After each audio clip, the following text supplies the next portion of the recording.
edition of the Gratitude Cafe Show with Sue Ludquist. Sue is unfortunately out of the studio today. She's off in Spain with Joe Dispenza and company. And today we're actually going to bring to you information from Dr. Joe Dispenza and what he's all about. Welcome to the Gratitude Cafe, positive radio to feed your soul. Your dynamic host and founder, Sue Ludquist, will bring you her own intuitive talents and gifts for co-creating, healing, and teaching. Her show, The Gratitude Cafe, positive radio to feed your soul, is focused on bringing you to a higher place each week where you can leave the hustle of life at the door. So pull up a chair and join us for The Gratitude Cafe, positive radio to feed your soul.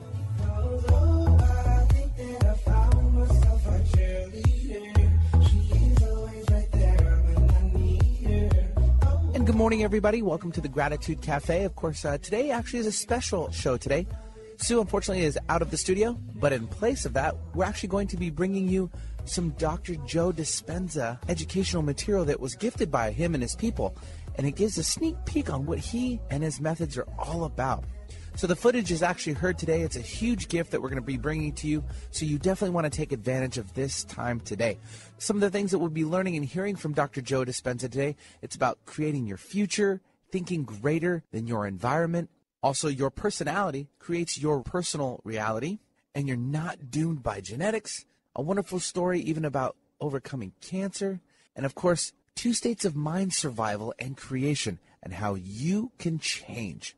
So, of course, this is a huge opportunity and a gift from Dr. Joe Dispenza. So sit back and enjoy your life for the next hour. Relax, get out maybe a pen or paper, because, of course, you want to take copious notes. So this is going to be a great educational show. And without further ado, I'd like to bring on Dr. Joe Dispenza. I want you to turn to the person next to you. I want you to look him in the eye and introduce yourself as a genius. Let's begin. Now, geniuses, I have a few questions for you before we begin. How many people in this audience actually believe in the idea that the way you think has some effect on your life? That your thoughts create your life? You believe that, yes? So how many people here actually woke up this morning and consciously created a future? You know, the biggest reason why people don't do it is because you don't really believe it's true. You see, if you knew on a gut level that it was absolutely true, would you ever miss a day? Come on. And would you ever let any thought slip by your awareness that you didn't want to experience? So your brain, according to neuroscience, is organized to reflect everything you know in your life. Your brain is a record of your environment. It's a record, an artifact of your past.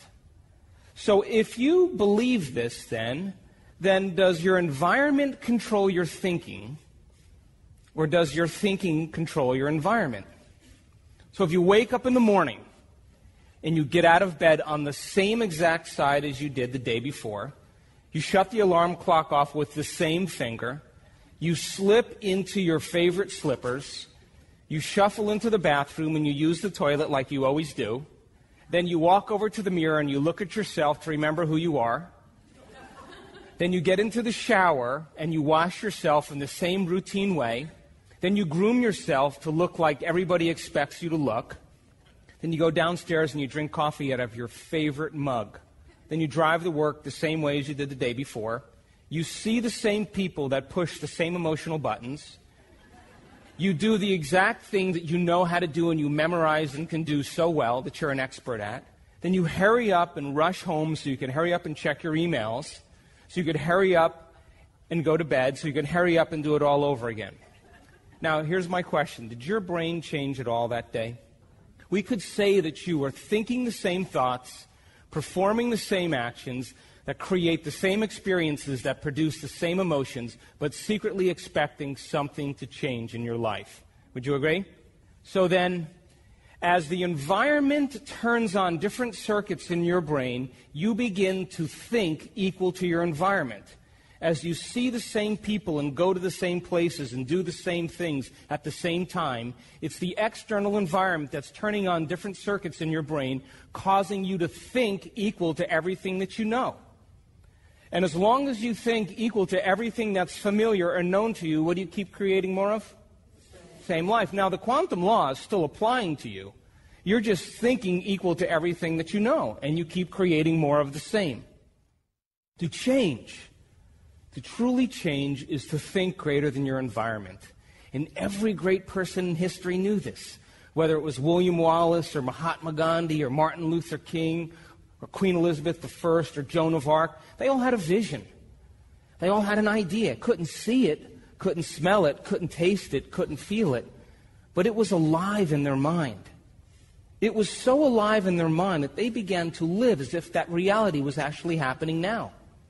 So can you believe in a future that you can't see or experience with your senses yet, but you've thought about enough times in your mind that your brain is literally changed to look like the event has already happened? Neuroscience says it's absolutely possible. And can you fall in love with the future potential, by the way, that already exists in the quantum field? And how many potentials exist in the quantum field? Infinite potentials. Can you pick a potential that already exists in the quantum field and fall in love with that future potential before the experience is made manifest? And begin to emotionally condition your body into believing that future event has already happened to the degree that it begins to signal new genes in new ways so that your body begins to change to look like the event has happened. Now, if your brain and body are physically changed to look like the event has already happened, then in the quantum field, the event has already happened.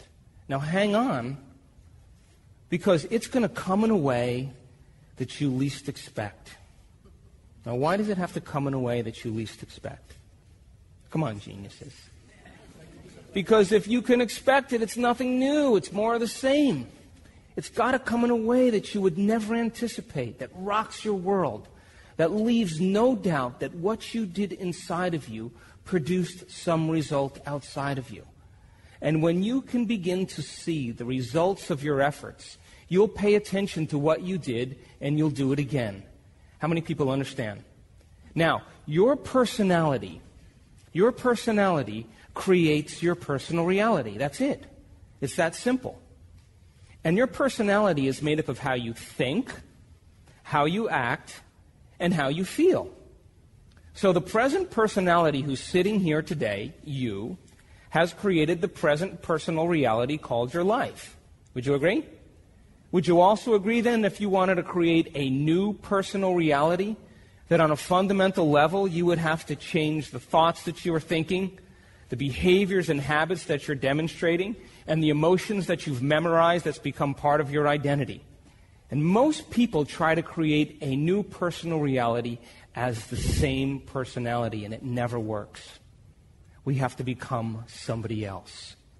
So then, as you keep thinking the same thoughts, performing the same actions, and living by the same experiences that produce the same emotions, there's a principle in neuroscience that says nerve cells that fire together wire together. And if you keep repeating the same states of mind and body over and over again, your brain begins to fire in the same sequences, in the same patterns and same combinations.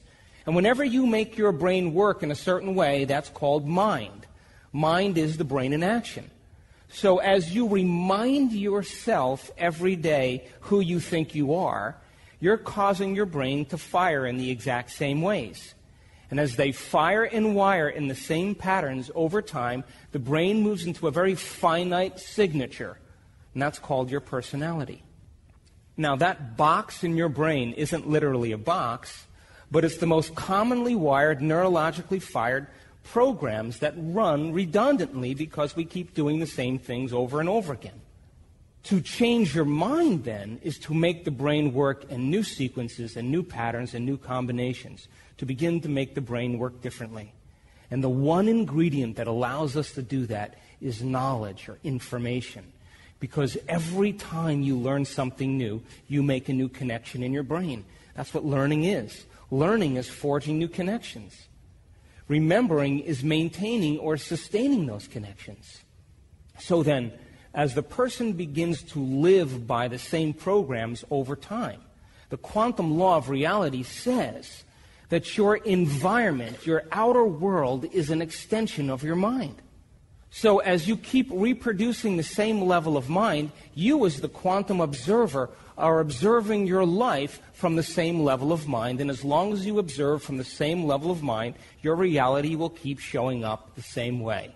How many people understand? So now, every time you have a thought, you make a chemical.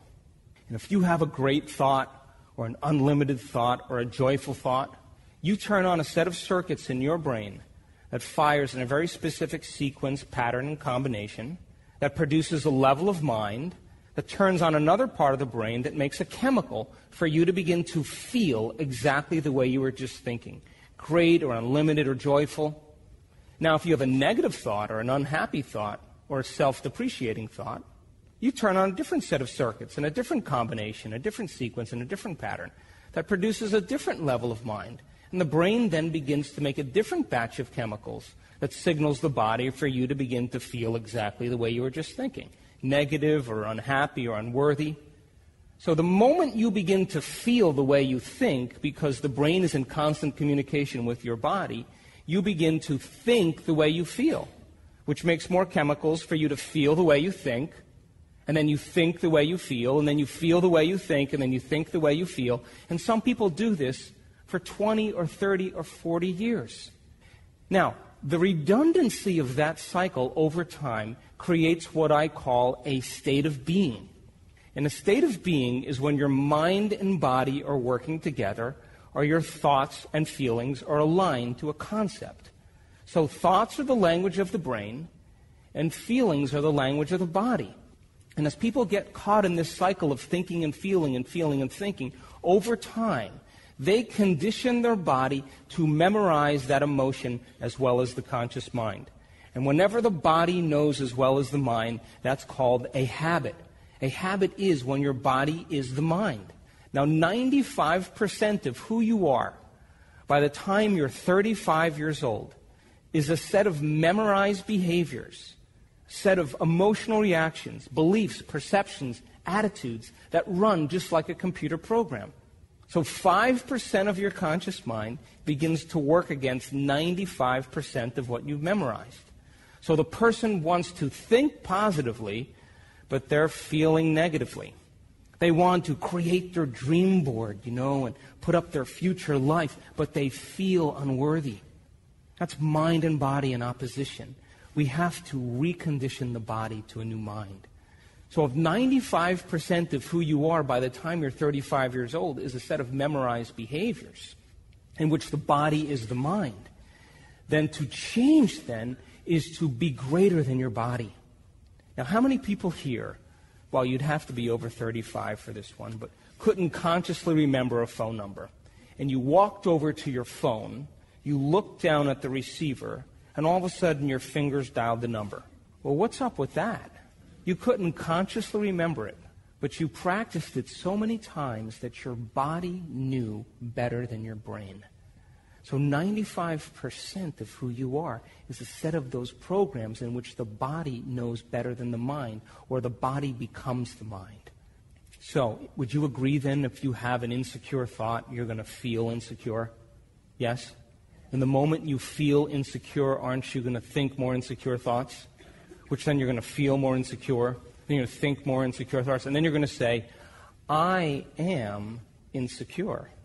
And whenever we say, I am anything, what we're saying is our mind and body are working together. Now, some people get caught in these cycles, and they begin to believe that that state of being is who they are. So how does this happen? Feelings and emotions are the end product of past experiences. And you can remember experiences better because you can remember how they feel. You can remember the birth of your first child. You can remember graduating from college. You can remember going on that vacation when you graduated from college. You can remember the birth of a horse that you have. You can remember catching a fish off the coast of Mexico. You can remember going home and cooking it for dinner. You can remember drinking that really great Cabernet with the fish and ocean breeze hitting you in the face and the smell of the salt air. But you can't remember what you had for dinner the night before. It's because routine lulls the brain to sleep. Now, when you're in the midst of an experience, everything you're seeing and smelling and tasting and feeling and hearing, all of your five senses are plugging you into the environment. And as you're beginning to gather all of this vital sensory information from the environment, all of that data begins to rush back to your brain. And as that information goes back to your brain through those five sensory pathways, jungles of neurons begin to organize themselves into patterns to reflect the external event. The moment those neurons string into place, the brain releases a chemical, and that chemical is called a feeling or an emotion. Now think about this. You're geniuses, right? So if feelings and emotions are the end product of past experiences, and you're caught in this cycle of thinking and feeling to the point where feelings become the means of thinking, or you can't think greater than how you feel, and you told me that your thoughts have something to do with your destiny. If you're thinking equal to how you're feeling, and feelings are a record of the past, are you thinking in the future or are you thinking in the past? What are you creating more of? Same. Quantum law still applies, but by very definition, those feelings are a record of the past. Now, your body is your unconscious mind, and it does not know the difference between an actual experience in your life that creates an emotion and an emotion that you fabricate by thought alone. So the person who's caught in the cycle of thinking and feeling and feeling and thinking, and they're thinking in their past, their body as their unconscious mind is beginning to believe it's in the same experience 24 hours a day, 7 days a week, 365 days a year. To the body, it's living in the past. And we cannot go to a new future or create something new in our life holding on to the emotions of the past. Now, when you and I react to events in our life that are difficult or traumatic, when you react to something, there's a chemical change in your body. And the moment you notice some chemical change in your internal state, the moment you notice different, you feel different, you begin to pay attention to whoever or whatever caused that. And that event in and of itself is called a memory. So you react to something in your life, and there's chemical changes in your body. There's a refractory period of chemicals that's running through your bloodstream. And if you don't know how to control your emotional reaction, and you allow that emotion to linger for hours or days, you know what that's called? That's called a mood. What's wrong with you? Oh, I'm in a mood. Why are you in a mood? Well, this thing happened to me 6 days ago, and I'm memorizing my emotional reaction. Now, if you allow that emotional reaction to continue for weeks or months, that's called a temperament. What's wrong with him? Oh, he just has an angry temperament. Why are you so angry? Well, this thing happened to me 9 months ago, and I'm memorizing my emotional reaction. Now, if we keep that same refractory period that's connected to a past experience running for years on end, that's called a personality trait. So would you agree then, by very definition, people memorize emotions that are connected to their past that they begin to wear as their personality? And so would you agree then that if you wanted to change your personality, you would have to begin to look at those emotions that have branded you, that keep you connected to the past? How many people are still with me? Now, a memory without the emotional charge is called wisdom, and that's the name of the game. So then, here's a young woman. She's dedicated to her family. She's raising her kids, and she's having a great life, living the dream. And all of a sudden, her husband comes home and says, "Listen, I'm moving to Buenos Aires with my 2 secretaries." Now, the woman goes through the normal emotional reactions. She feels anger, she feels resentment, she feels jealousy, she feels envy, she feels victimization. Now, what she doesn't know is that every time she recalls that event in her brain, she's producing the same chemistry in the brain and the body as if the event was happening. And as she continues to do it, she keeps teaching her body to live in the past. And her body begins to believe that she's in the same experience over and over again. And as those emotions begin to run and she begins to recall the event begins to create that refractory period, and it turns into a mood, and then she keeps it going for months, and it turns into a temperament. She keeps it going for years, and it turns into a personality trait. And she does this for 20 years. And you come up to her 20 years later and you say, why are you this way? Why are you so angry? Why are you so bitter? Why are you so resentful? And what do you think she's going to say? I am this way because of this thing that happened to me 20 years ago, which really means I'm stuck to my past and I haven't changed in the last 20 years. Would you agree?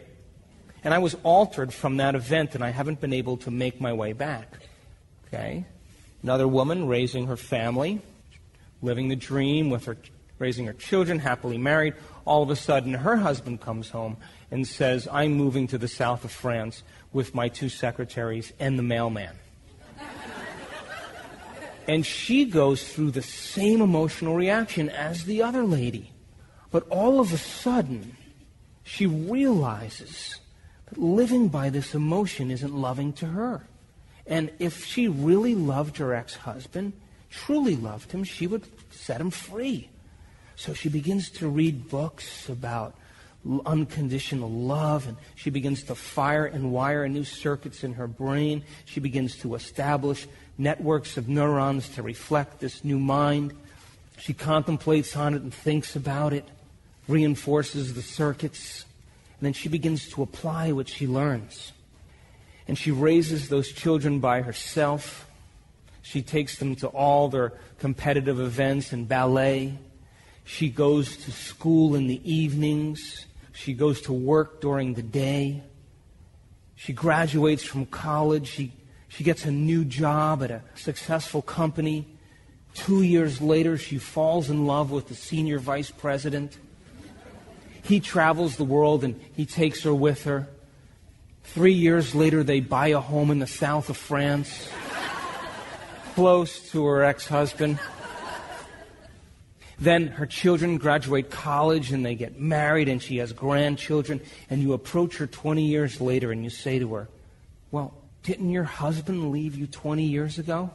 What do you think she's going to say? That was the best thing that ever happened to me. What's the difference? You see, one person was defined by the experience and she could never overcome the emotion. That became her identity. The other person transmuted the emotion into something else, and she began to change because of it. See, we are defined by our adversity. Imagine a person who's living in a state of suffering like that first woman for 20 years, thinking and feeling in the same cycle. Those feelings, she can't think greater than how she feels. She's thinking in the past. She's signaling the same gene over and over again by the same emotion, keeping the same gene turned on.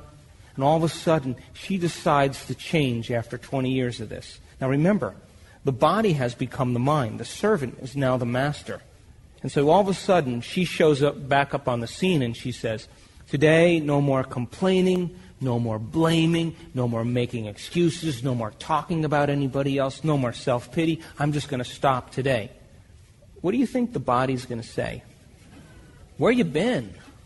I've been doing this for the last 20 years. You've programmed me to be this way. I've even modified my receptor sites for you. I'm the servant to you. And the body is going to be, as it begins to become the mind, it's going to send signals back to the brain. Because now she's beginning to break that chemical continuity because she's not thinking the same way, she's not acting the same way, she's not feeling the same way. And that breaking that chemical cycle is so unfamiliar. And you can't predict the next feeling when you're outside the box. So then all of a sudden, as she begins to no longer signal the same emotional genes in the same way, the body begins to send information back up through the spinal cord, right up to the thinking brain. I call that the fast track. Now at the same time, chemical levels of suffering are dropping because she's no longer thinking and feeling in the same cycle. And there's a thermostat in your brain called the hypothalamus. And that hypothalamus all of a sudden begins to sense chemical levels of suffering are going down. And it sends a signal to the thinking brain. That's called the slow track. And the next thing you know, she starts to hear these voices in her head. You know those voices? The ones that say, why don't you start tomorrow? Tomorrow's a better day. Today's a good day to suffer. You're so much like your mother, you'll never change. What's wrong with me? Nobody loves me. And of course, my favorite one is, this doesn't feel right. Now, the moment we respond to those sub-vocalizations, that chatter, consciousness immerses itself right back into the program, and we return to thinking the same thoughts, performing the same actions, and living by the same emotions, but really expecting something to change in our life. How many people are with me? So then, we have this faculty as human beings. It's called metacognition. We can think about how we think. It's kind of unique. We can pay attention to how we feel. We can notice how we're acting and behaving. And because we can become conscious of those unconscious states, it means that we can modify our behaviors to do a better job in life. And that's called neuroplasticity, that the brain can actually physically and chemically change when you change your consciousness, that the brain begins to reorganize itself to reflect a new level of mind. So there was an experiment done a little ways back where they took a group of people that were expert prayers, and they took these 3 vials of DNA, and they set these 3 vials of DNA in front of these expert prayers. And prayer is a skill, just like golf or tennis. The more you practice it, the better you get at it. And they said to these expert prayers, with all of your intention is just getting clear on what you want. It's a cognitive process. It's a thought process. With all of your thought and intention, we want you to see this DNA winding and unwinding, winding and unwinding, winding and unwinding. Practiced it over and over again, over and over again. The end of the experiment, when they checked the DNA, guess what happened? Nothing. Intention did absolutely nothing to change the DNA. So then they took another group of expert prayers and they said, okay, what we want you to do now is we want you to move into an elevated mood. We want you to feel goodwill and joy. And we want you to feel loving kindness. And we want you to radiate this emotion out into the field and just keep doing it over and over again. And at the end of the experiment, they checked the DNA, and guess what happened? Nothing. An elevated emotion like love or compassion did nothing to change the DNA.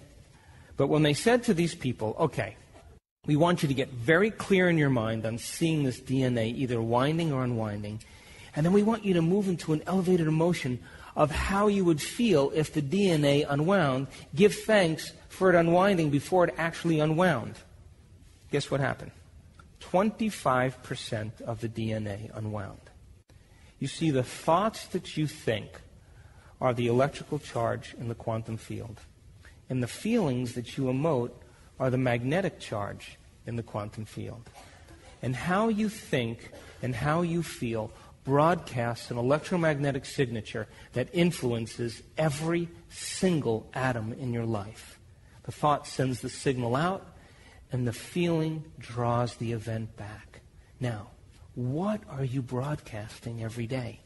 Because what you are broadcasting, you are asking the quantum field to manifest in a way that you would least expect, that surprises you. So if you're walking around in a state of guilt or suffering, you are basically saying, okay, quantum field, bring me an event in my life equal to how I'm feeling and bring it in a way that I could experience more guilt. But listen, surprise me. Make it unusual. Make it different. And leave no doubt that it came from you so that I'm inspired to keep doing this. So then, karma. We live the same lifetime every day. We're not punished for our sins, we're punished by our sins. Because as we stay in the same state of being, thinking and feeling in the same way, we keep creating the same experiences over and over again. Unmemorize the emotion, change your state of being, and the karma no longer exists. So what if you woke up in the morning and you said to yourself, what is the greatest ideal of myself that I can be today? Instead of getting out of bed and doing the same things and thinking the same thoughts and creating the same experiences that produce the same emotions, you said to yourself, let me remind myself of who I no longer want to be today. Let me become conscious of those unconscious thoughts that keep me returning back to the same self. I want to become so familiar with them that they would never slip by my awareness again. And what if you said, what behaviors do I demonstrate? What habits do I live by that keep me unconscious? And let me become conscious of how I act. And I want to become so aware of these states that I would never go unconscious again. And what if you said, what emotions that I've memorized that's become part of my identity? That's not who I am. That's a record of the past. Let me begin to look at those emotions and how do they drive other emotions and other thoughts and other behaviors. And you began to become conscious and familiar of the old self, and you were so familiar with it, you'd never go unconscious again. And you made the decision with such a firm intention of who you no longer wanted to be, that the energy of the decision overrode the emotion of the addiction that kept you as the same identity. And then you said, how would a great person think? What did Nelson Mandela know that I don't know? What did Einstein, Tesla know that I don't know? What did Buddha think about? And as you begin to think in new ways, and you begin to contemplate new ways of being, and you begin to explore and speculate new behaviors, you begin to make your brain work in new and unusual ways. And as you begin to make your brain work differently, you're changing your mind. Now, what if you became so involved with what you were thinking about that the thought in your mind literally became the experience? That's the privilege of being a human being, is that we can make thought more real than anything else. And so as you begin to speculate a new way of being, and the thought becomes the experience, what's the end product of an experience? An emotion. Your body literally begins to believe that that future event is happening to you now, and you literally physically change your brain and emotionally signal new genes in your body, and you're moving into a new state of being. And what if you said, I'm not getting up until I am this person? You would say, well, how much time do I have? I ask myself that question every day. And if you could move into that new state of being, would you agree then you would be broadcasting a whole new electromagnetic signature? Yes? And what if you were able to maintain that modified state of mind and body your entire day? Wouldn't you agree that something should show up differently in your world? Isn't that the law? That your brain is no longer a record of the past, but now it's in fact a map to the future? And you living in that state of being says that I'm greater than my environment, I'm greater than the addictions of the old body, and I'm out of my old line of time. I'm living in a whole new reality.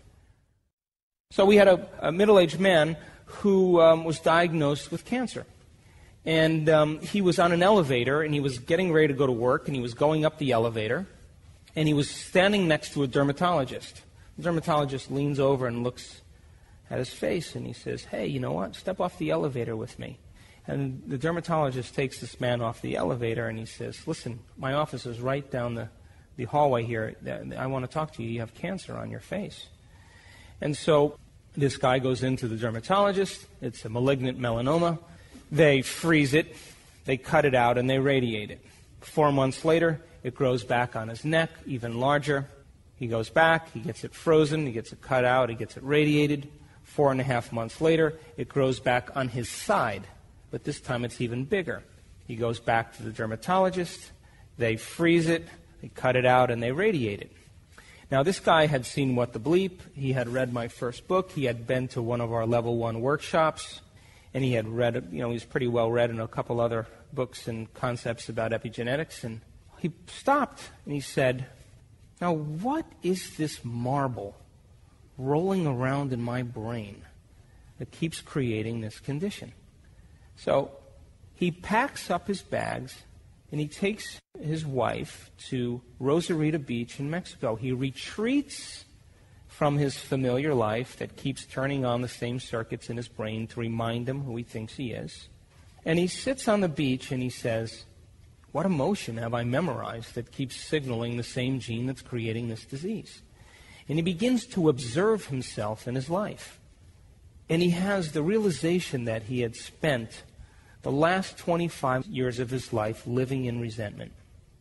He became so used to living in resentment that just is who he thought he was. He never even paid attention to it because the feeling became so familiar.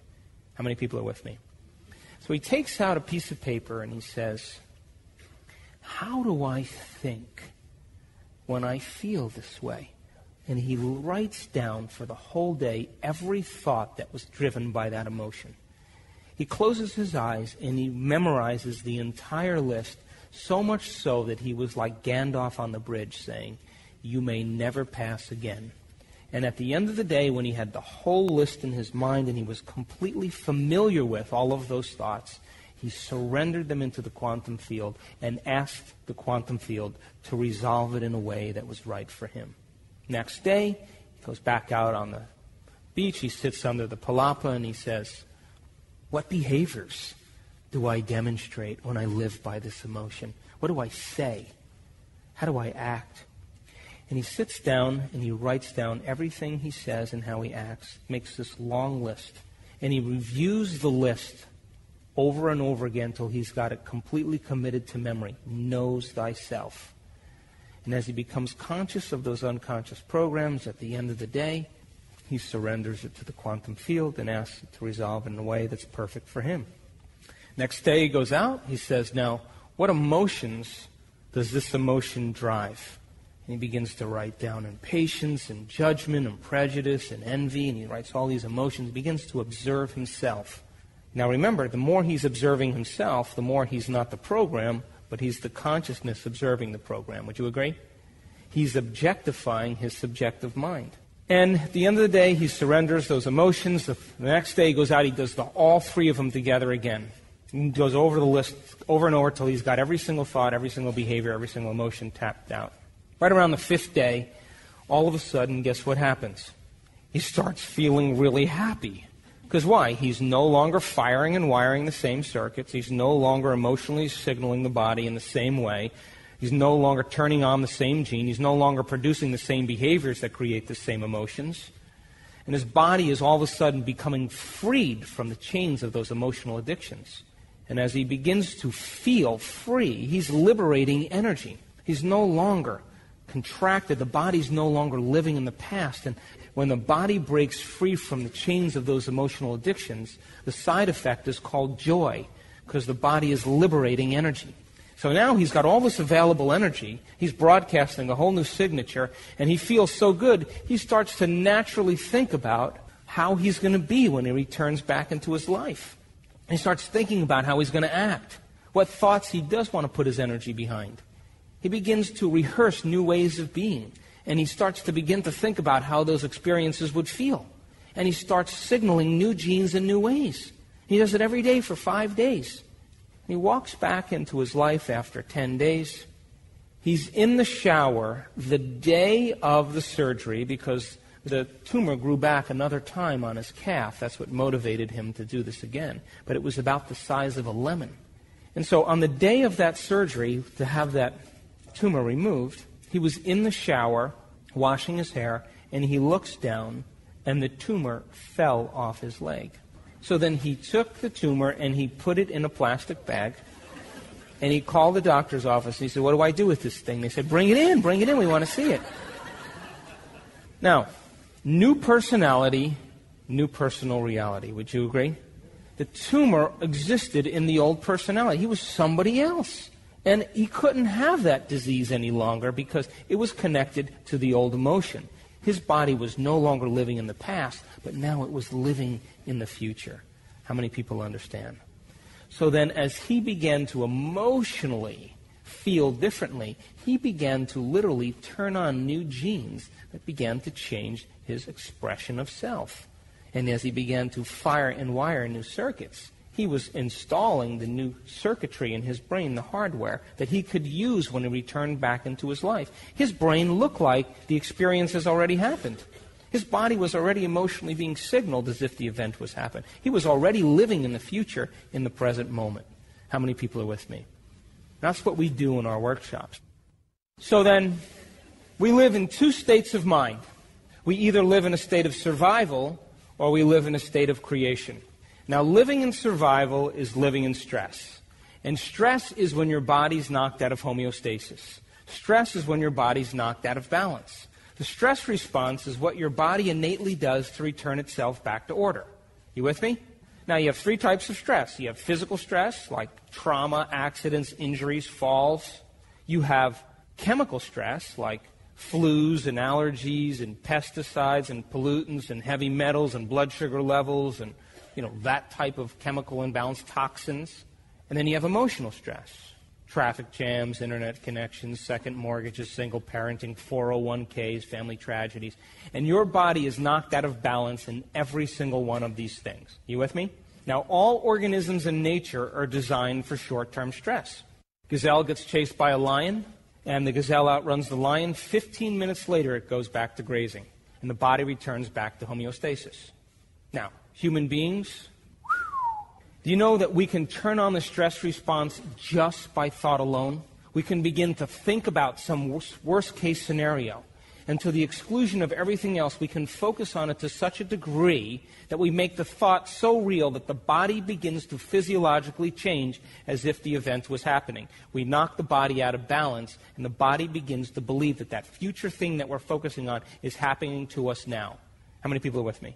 Or we can unfold the past bitter memory that's tattooed in the recesses of our gray matter, and boom, and like magic, it comes to life, and in that moment it's real, and the body begins to believe it's in that past event. Now, as we begin to turn on that stress response, we're turning on a very primitive nervous system called the fight or flight nervous system, or what's called the sympathetic nervous system. And when we have a sympathetic reaction or a fight or flight reaction for some threat in our environment, real or imagined, we mobilize all of this energy. And as we mobilize all of this energy, the body's prepared for an emergency situation. Now, here's the problem. Those emergency chemicals are highly addictive. And we begin to associate the problems and conditions in our life with our emotional addiction so that we can remember who we think we are as a somebody. In other words, the bad job, the terrible relationship, at least we can feel something. You know what I mean? Now, think about this. Those chemicals, by a scientific fact, the hormones of stress, over time, long-term stress response. In other words, when you turn on the stress response and you can't turn it off, now you're headed for disease. Because it's a scientific fact that the chemicals of stress long-term push the genetic buttons and downregulate or dysregulate genes that create disease. Now think about this. Well, you just said, you agreed with me that you understood that your thoughts, actually you can turn on the stress response just by thinking about things, yes? And you also agreed that the chemicals of stress can actually push the genetic buttons that create disease. So when you agree then that it's possible that your thoughts can actually make you sick, yes? So if your thoughts can make you sick because they can turn on the stress response, is it possible that your thoughts make you well?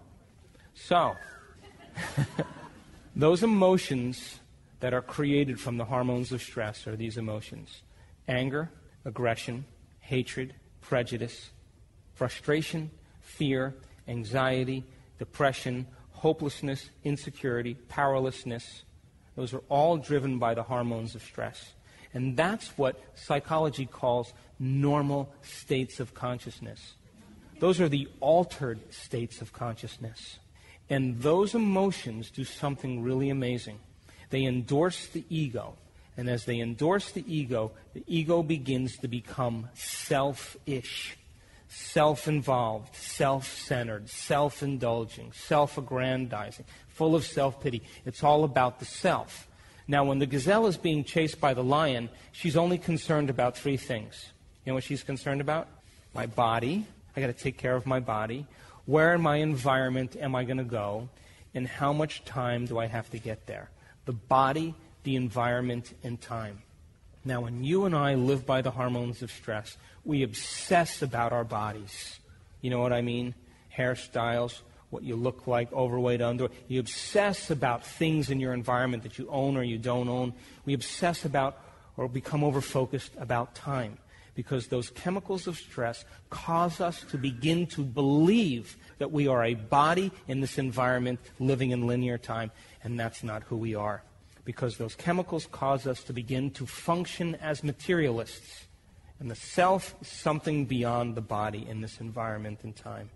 Now, the atom is 99.9999 with 13 zeros after it, percent nothing. It's empty space, it's energy, it's frequency. It's 0.0 with 12 zeros behind it with a 1 on the end, percent particle. And that particle only exists as a momentary phenomenon, and then it disappears. So you're moving in and out of the quantum field 7.8 times per second. And you're actually more energy than you are particle. Poke the person next to you. Don't they feel real? So now, when those hormones of stress are running, you and I as quantum observers are focusing on the particle and not on the potential. You with me? And so when you are in a creative state, you know what's so amazing? When you're living in the state of stress, you feel separate from possibility. Would you agree? And you're trying to force and control outcomes in your life. But when you're in a state of creation, something unusual happens. When you're truly creating, you forget about yourself, don't you? You're so involved with what you're doing that you become nobody. You become no thing. You become no time. You become pure consciousness. And we have all the biological machinery to do this. And when you become truly present in that moment, in what you are doing, to the degree that you're no longer your identity, there's a physiological change that takes place in the brain where your forebrain begins to control the hindbrain. It begins to quiet down the circuits in the rest of the brain that have to do with your body, the environment, and time. And you become pure consciousness. And the moment that happens, your brain captures the thought as the experience and begins to rewire the brain to look like the experience has already happened. And isn't it ironic that when we go from being selfish to being selfless, we lay down the ego and we become pure consciousness? Only when we are pure consciousness can we walk through the door to the quantum field. You can't enter as a somebody, you got to enter as a nobody. And isn't it ironic then that in order to have some type of control over your body, you want to change something about your body, you want to change something in your life or your environment, you want to have dominion over time, you want to change a new line of time, that we have to forget about our bodies, we have to forget about our environment, and we have to forget about time in order to have dominion over them. How many people are with me? Now, when you and I are in that elegant state of creation, we're no longer thinking and feeling and feeling and thinking in that same cycle, and we're no longer turning on these hormonal centers.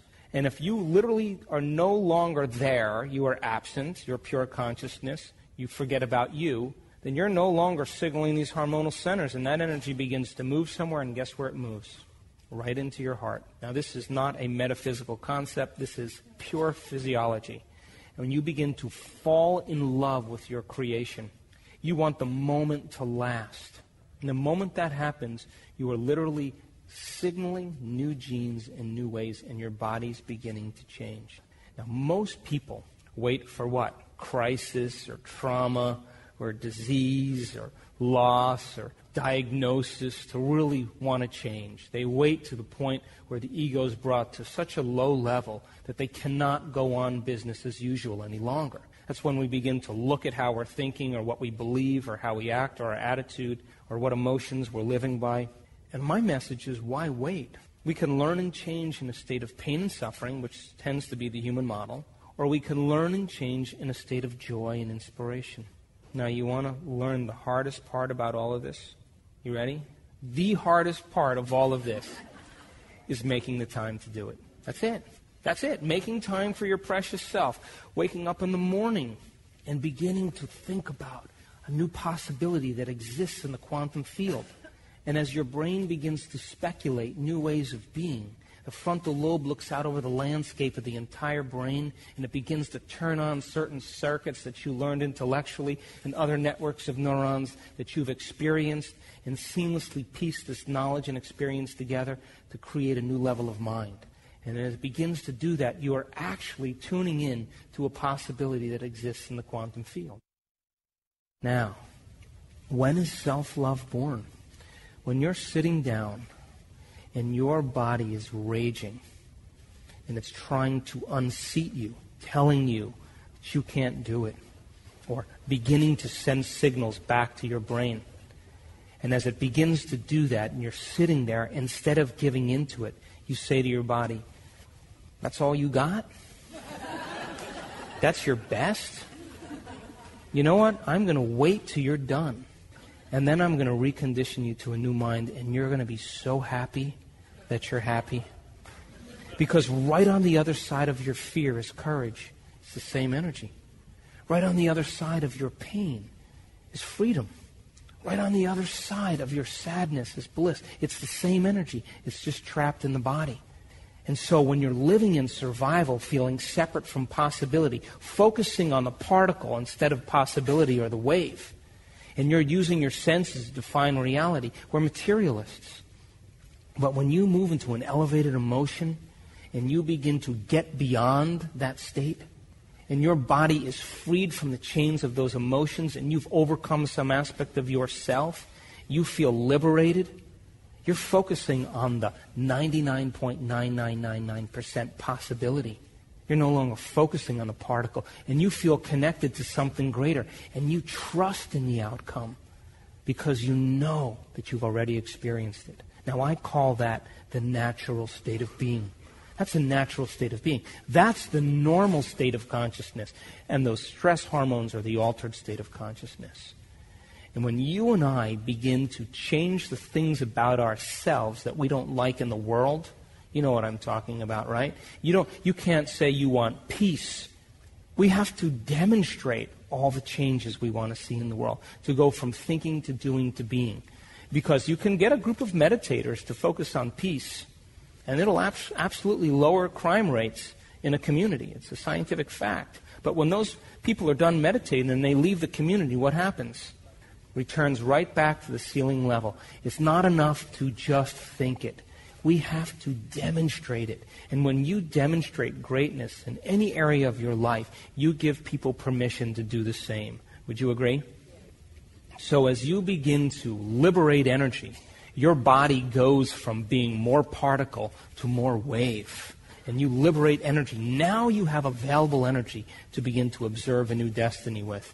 And you're observing that destiny with your own energy.